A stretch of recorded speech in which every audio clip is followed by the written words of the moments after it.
Kisah akan berfokus pada seorang pria bernama Do Yubien, guru honorer di salah satu SMA, dan kini sedang menghukum 2 murid laki-laki yang ketahuan diam-diam memotret aurat wanita. Masih untung mereka ketahuan oleh Yubin dan hanya dihukum dengan cara seperti ini. Karena bila tertangkap oleh guru lain, maka bisa saja mendapat hukuman yang lebih berat.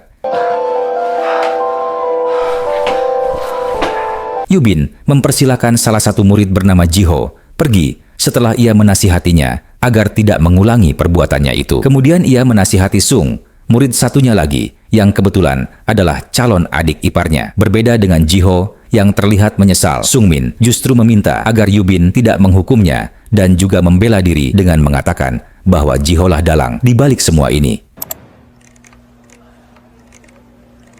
Meski sudah berjanji pada tunangannya untuk tidak lagi menginjakkan kaki ke bar, Yubin masih tak bisa menolak ajakan teman dekatnya setelah si teman bernama Samsul mengingatkan jika si tunangan itu masih di luar negeri dan belum tahu kapan akan pulang ke Korea. Sehingga selama si tunangan tidak tahu, Yubin masih aman hanya untuk sekadar bersenang-senang malam ini. Setibanya di bar, tak biasanya tunangan Yubin tiba-tiba melakukan video call yang membuatnya sangat panik. Yubin langsung keluar dan menjauh dari barangnya. Namun, belum juga sempat diangkat, panggilan itu keburu terputus karena Yubin sudah terlalu lama mendiamkannya.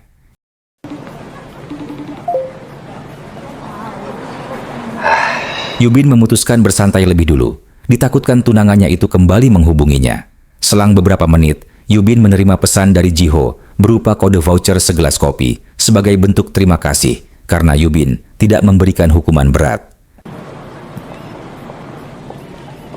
Kembali ke bar, Yubin dikejutkan oleh 2 orang wanita cantik yang mengaku sudah menunggunya sejak tadi. Meski berniat tidak mabuk karena takut terjadi hal-hal yang tidak diinginkan, Yubin yang sejatinya pria normal pun tetap saja terhipnotis oleh mereka. Entah apa yang terjadi sebelumnya, Yubin tersadar di rumah dalam keadaan tanpa pakaian dan kehilangan ponsel.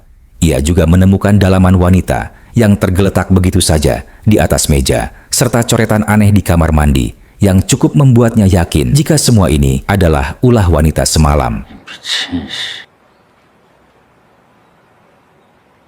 Baru saja akan kembali tidur, Yubin malah dikejutkan dengan suara bel rumah yang ternyata adalah tunangannya. Karena Yubin tak kunjung membuka pintu, si tunangan memilih lewat jalur belakang, sementara Yubin masih berusaha membersihkan rumah yang berantakan.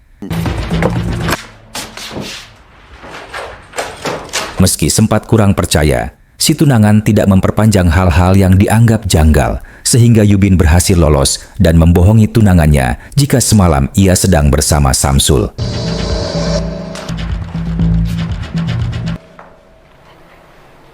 Untuk mengetahui apa yang terjadi, Yubin mendatangi Samsul untuk menceritakan semuanya, termasuk tentang HP-nya yang telah hilang. Samsul mengaku hanya mengetahui jika Yubin pulang duluan dengan diantar 2 wanita dan tidak tahu apa yang terjadi selanjutnya.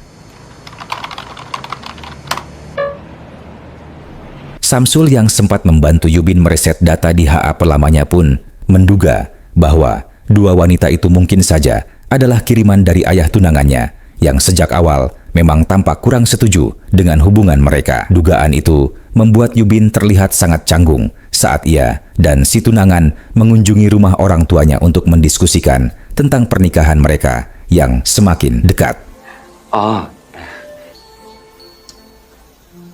Di tengah pertemuan tersebut, Yubin tiba-tiba dihubungi oleh seorang yang tidak dikenal, memintanya agar pergi ke kamar kecil karena hal yang akan dibicarakan sangat-sangatlah penting. Yang dalam panggilan itu, rupanya si pemanggil memeras Yubin dengan uang 33 juta won pada waktu dan lokasi yang akan diberitahukan di lain hari. Sama seperti penjahat konvensional pada umumnya, si peneror mengancam akan menyebarkan video aibnya saat sedang mabuk dengan wanita bila mana berani melapor ke polisi. 여기 봐봐, 여기. Yubin kembali menemui Samsul untuk menceritakan teror yang sedang menimpanya. Ia begitu khawatir dan cemas jika video itu tersebar dan membuat pernikahannya batal seketika. Sampai akhirnya ia teringat seorang wanita bernama Gayung yang diketahui pernah memiliki urusan dengannya di masa lalu. 정가요? Yubin dan Samsul sempat kesulitan mencari informasi keberadaan Gayung karena ia sudah menghilang sejak kasusnya 7 tahun lalu. Dan tak satu pun sisa fotonya di internet, di mana satu-satunya petunjuk yang tersisa adalah Gayung pernah melaporkan Yubin dan Samsul ke polisi pada kasusnya itu. 7년 전에 Junangan Yubin mulai merasa ada yang aneh karena belakangan ini Yubin tampak murung dan tidak bersemangat. Padahal hari pernikahannya semakin dekat. Hal itu terbukti saat tunangannya melakukan fitting gaun pernikahan dan Yubin hanya diam saja sepanjang di sana. Si tunangan hanya mengingatkan untuk tidak mengecewakannya karena dengan pernikahan ini ia harus melawan sang ayah yang kurang menyetujui hubungan mereka. 도유빈 씨, wake up. Setelah menceritakan kecemasannya, si tunangan tiba-tiba menerima panggilan dari nomor tak dikenal yang membuat Yubin deg-degan karena takut dari si peneror dan membocorkan videonya. Sempat meminta si tunangan untuk tidak mengangkatnya dengan alasan penipuan. Si tunangan tetap tidak mendengarkannya dan langsung mengangkat panggilannya saat itu juga. Dan benar saja, panggilan itu ternyata dari si peneror karena sempat mengatakan agar si tunangan menyumbangkan pakaian bekas ke belakang villa, yang mana kalimat itu langsung dimengerti oleh Yubin sebagai petunjuk lokasi yang dimaksud si peneror untuk menaruh uang tebusan. 누군데? Esok harinya, uang yang sudah disiapkan Yubin dimasukkan oleh Samsu ke dalam tong berisi pakaian bekas. Kemudian mereka menunggu untuk melihat siapa orang yang datang mengambilnya. Namun, selang beberapa menit, Yubin malah dikejutkan oleh kemunculan Jiho, murid yang beberapa hari lalu dihukum karena kebetulan memang tinggal di sekitar sini. How you doing, buddy? Yeah. Bye. I'll see you. Saat hari mulai petang, Yubin melihat petugas kebersihan sedang akan memindahkan beberapa pakaian bekas di hari itu untuk dikosongkan. Ketika si petugas mulai memegang kantong berisi uang itu, Yubin pun langsung menganggap jika dialah pelakunya. Sehingga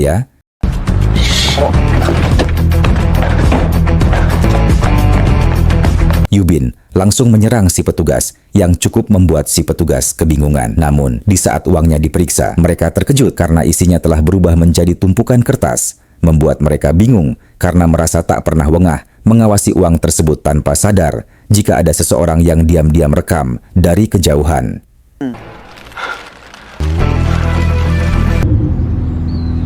Meski sudah memeriksa rekaman CCTV, Yubin tetap tak menemukan siapapun selain Samsul dan petugas yang sempat mendekati Tom tersebut. Sempat curiga pada Samsul, namun Samsul segera menyangkal, mengaku hanya menyimpan uang itu dan tetap berada di dalam mobil, di mana Samsul justru mencurigai Jiho yang kebetulan muncul dan menyapa mereka berdua di tempat kejadian. 그리고 네 돈은 내가 장길 팔아서라도 갚을 테니까. Di tengah kebingungannya, Konsel Yubin kembali menerima panggilan dari si peneror. Kali ini, ia meminta 33 juta won dalam bentuk Bitcoin yang sangat membuat Yubin muak. Padahal Yubin ingin bertemu dan bicara baik-baik, tapi panggilan itu keburu ditutup tanpa memberikan waktu untuk Yubin memberikan penjelasan. Sejenak kita akan dibawa mundur ke waktu tepat saat Yubin meminta maaf atas kesawahannya pada Gayung.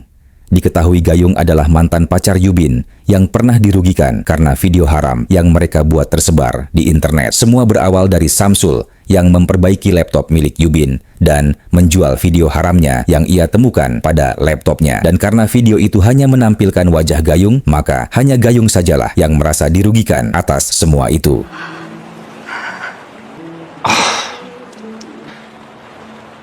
Dengan entengnya, Yubin meminta Gayung berdamai dan memberikan uang hasil patungan, seolah semua lukanya bisa diselesaikan begitu saja. Gayung sebenarnya tidak ingin uang, melainkan ingin Yubin merasakan apa yang ia rasakan, seperti menjadi bahan gunjingan dan hidup penuh dengan kehariwangan.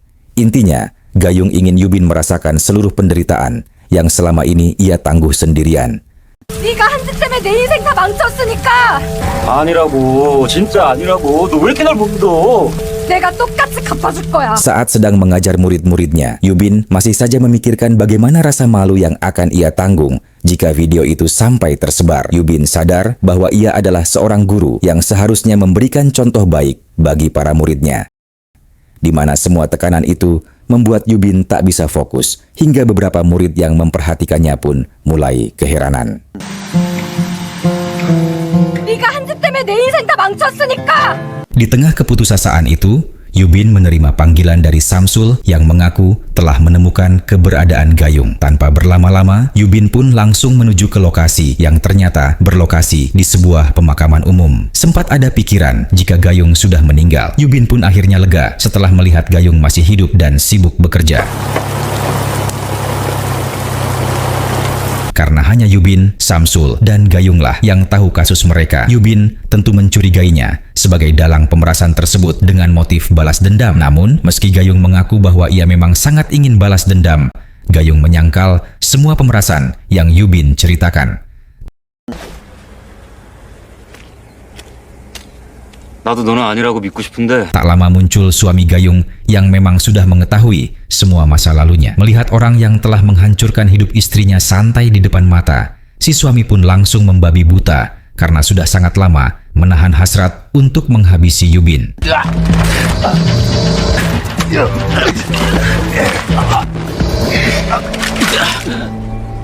Alhasil, Yubin pun pulang dengan pakaian penuh tanah akibat serangan itu. Di tengah perjalanan, tunangannya menghubungi Yubin karena seharian ini tidak mendapat kabar darinya. Begitu mendengar suara Yubin berat dan tampak tertekan, si tunangan pun langsung peka jika Yubin sedang tidak baik-baik saja. Namun, Yubin tentu tidak bisa menceritakan apapun dan hanya berusaha meyakinkan bahwa ia baik-baik saja. 목소리 왜 그래? 오빠, 여보세요? Merasa bebannya sudah terlalu berat jika terus dipikul sendiri, Yubin pun akhirnya melaporkan seluruh teror itu kepada pihak kepolisian. Di sana, Yubin berbohong jika ancaman dari si peneror adalah akan menyebarkan video haram yang ia buat dengan tunangannya, sehingga meminta agar pihak kepolisian tak memberitahu penyelidikan ini kepada tunangannya. 사건 접수됐으니까 최대한 협조 부탁드립니다. 저도 부탁 하나 드려도 될까요? Suatu hari, Yubin diprotes oleh salah satu guru wanita yang tahu jika Yubin sudah ketahuan meloloskan Jiho dan Sumin dari hukuman atas kasus itu. Di tengah perdebatan, tiba-tiba mereka dikejutkan oleh teriakan para murid yang ternyata adalah perbuatan Jiho, di mana Jiho tiba-tiba meloncat dari lantai atas. Namun, untung masih di tangtayungan dan segera dibawa ke rumah sakit.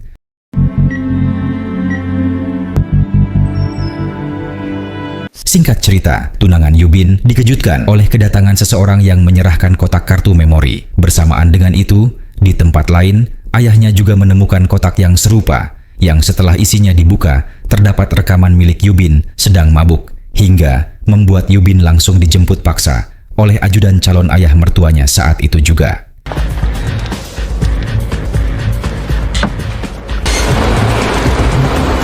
Yubin akhirnya kabur dari mobil, tapi langsung tertangkap oleh calon ayah mertuanya yang memang sudah melihat video itu. Si ayah yang kesal pun hampir melempar Yubin ke sungai yang membuatnya sangat menyesal mengiyakan ajakan Samsul pada malam itu.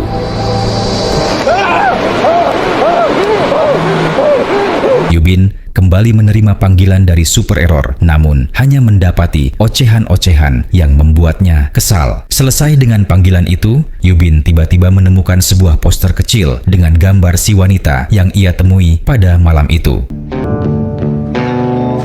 Tak ingin menyanyiakan kesempatan, Yubin langsung menanyakan siapa nama dan di mana keberadaan si wanita kepada pria yang menyebarkan poster itu. Si pria mengatakan jika ia mengambil foto dari siaran langsung di media sosial dengan nama akun yang langsung Yubin stalking ketika sudah tiba di rumahnya. Dalam siaran langsung itu, Yubin mengirimkan hadiah senilai 33.000 won, membuat mereka heboh dan yakin jika pengirimnya adalah orang yang mereka kenal. Mereka bahkan bersedia melakukan apapun lagi yang diperintahkan. Entah siapa orang yang dimaksud. Namun Yubin langsung memanfaatkan kesempatan ini untuk mengatur pertemuan. 고마워요. 아리가또 고마워요.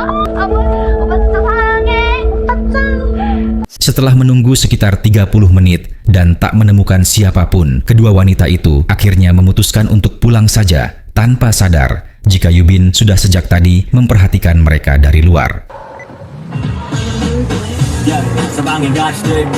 Dalam perjalanan pulang itulah, Yubin sengaja menabrakkan mobilnya ke mobil kedua wanita itu saat sedang lampu merah. Tak terima mobilnya lecet, mereka akhirnya turun sambil marah-marah dan meminta Yubin keluar untuk bertanggung jawab. Tapi tiba-tiba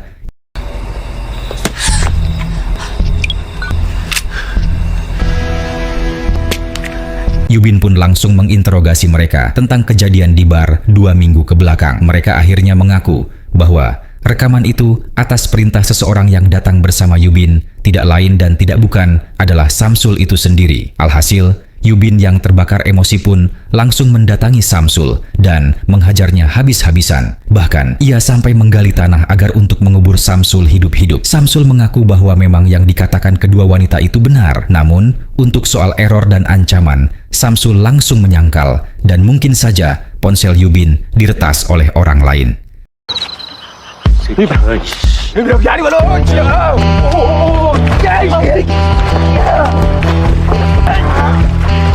Ditemani Samsul, Yubin pergi ke counter untuk memeriksa apakah ponselnya itu benar-benar diretas atau tidak, yang mana kupon kopi pemberian JHO dan video yang dikirim pada ponsel barunya rupanya adalah sebuah virus yang sama untuk meretas semua data ponselnya, sehingga membuat Samsul yakin jika kemungkinan Jiholah pelaku dari semua ini.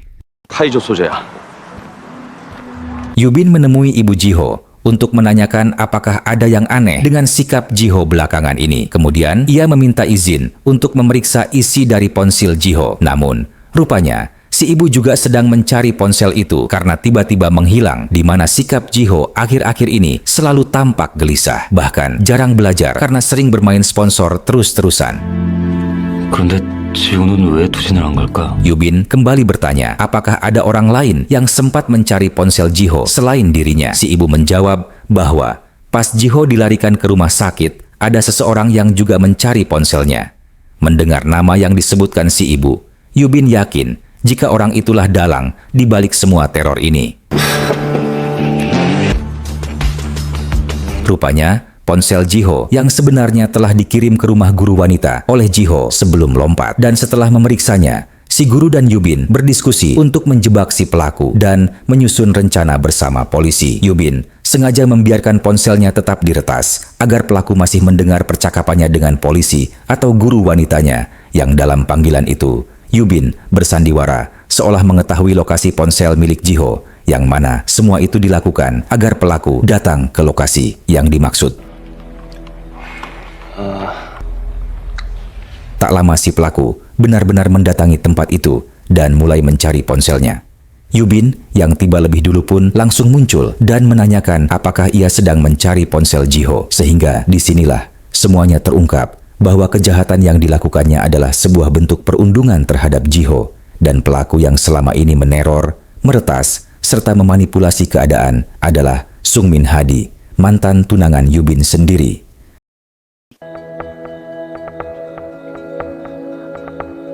Semua itu ternyata berakar dari rasa cemburu, iri dengki dengan Jiho yang selalu mendapat perlakuan lebih baik dari guru karena lebih berprestasi. Yang mana pada kesempatan ini Sung justru ingin menghukum Yubin atas semua informasi yang ia dapatkan di dalam ponselnya dan menganggap jika mereka sama-sama bermasalah dan penyebar video haram. Sehingga ya,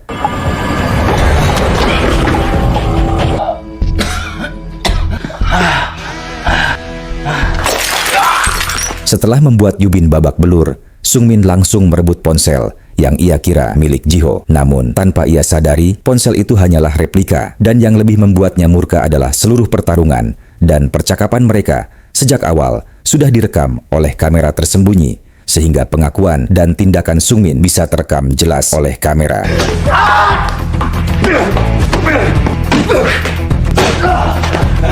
Pada akhirnya, sekolah kembali tenang tanpa kasus perundungan karena Sungmin dan antek-anteknya sudah diamankan di kantor polisi.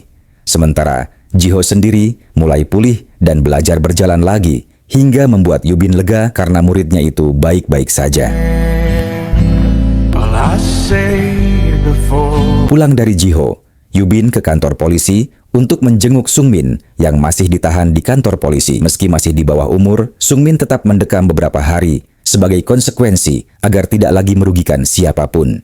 Di sana, Sung sekonyong-konyong meminta Yubin menandatangani petisi dan memaafkan dirinya secara manusiawi yang langsung mengingatkan Yubin pada Gayung. Karena itu jugalah kalimat yang persis ia katakan kepada Gayung di masa lalu.